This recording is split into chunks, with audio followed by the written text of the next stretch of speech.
All right, so then I wanted to talk about stories that I don't talk about. And this one's about my grandma, Ruth Harvin.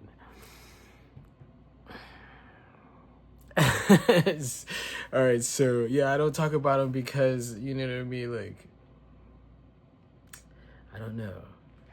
I don't know. Okay, so I can only tell you what I know. Okay, so my grandmother on my mother's side, my mother's mother, her name is Ruth Harvin, or her name is Ruth Harvin, and Ruth Harvin was an orphan, or so what I know. You know what I mean? She came before me, so I don't know. Ruth Harvin was an orphan, and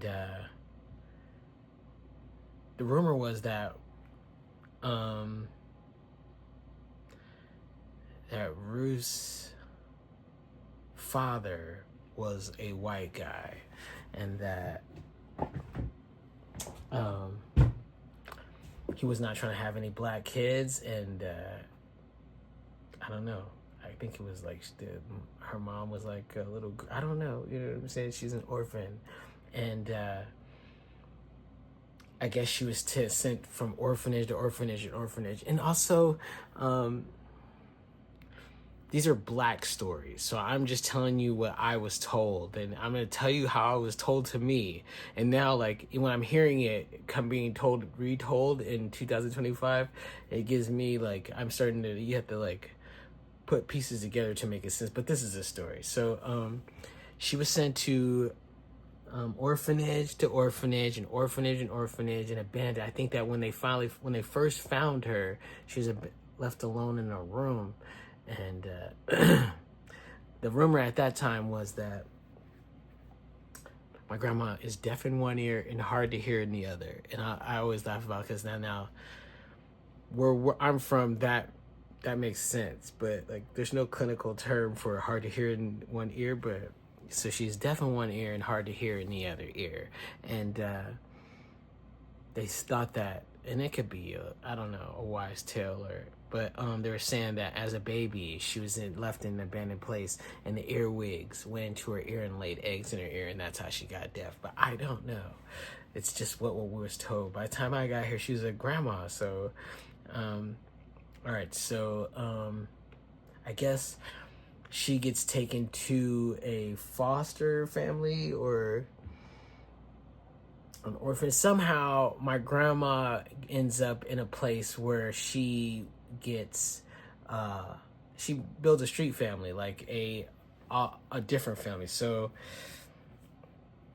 then she goes out on her own, I guess. And my grandma also, because she's deaf in the ear and hard to hear in the other, it's not that she has a speech impediment, she just speaks like a person who can't hear, you know what I mean? But also, it's back in those days, maybe like the 20s and 30s, and I don't know if they had like a lot of hearing devices and stuff like that, but also my grandma is trying to pretend that she isn't deaf, you know what I mean? So she's becoming a master at saying, what'd you say? And having people talk up, and then she would just try to, and read lips or try to hear what she can hear out of it and make sense of it. And my mother said, and my aunt said that as she got older, she started having kids, and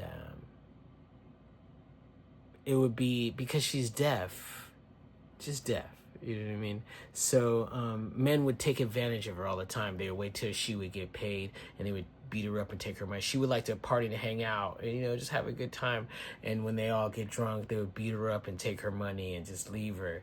And my mom and my sister, my aunt, would say that that would happen a lot. And even when a man would like romance her just so they could get her a check and then, take it from her. And so they were poor a lot in their life. And one of the stories was that they became Jehovah's Witness. And when they became Jehovah's Witness, they were in with the group. And then I guess my grandma had 1, 2, I think 4 kids. Vay, Auntie, Fahim, Yeah, okay, 3 kids. She has 3 kids, 3 different dads, right?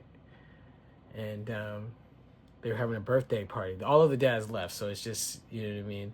So my grandma decided to have a birthday party for I think it was my aunt or my mom, and all the city kids came and partied. And when the church found out, they were kicked out and shunned. I guess that's what you call it, where no one talks to you anymore. So after her and I always found a bad taste about Jehovah's Witness. And then all right, so I'm just trying to catch up the story. So one time, so my grandma had all this family, and one time one of the family members of the street family, she needed my grandma to watch her kids. Their kids, they became my cousins because we're all family. And one of them, Michael, he tried to poison my grandma for some reason. I don't know. So fast forward, my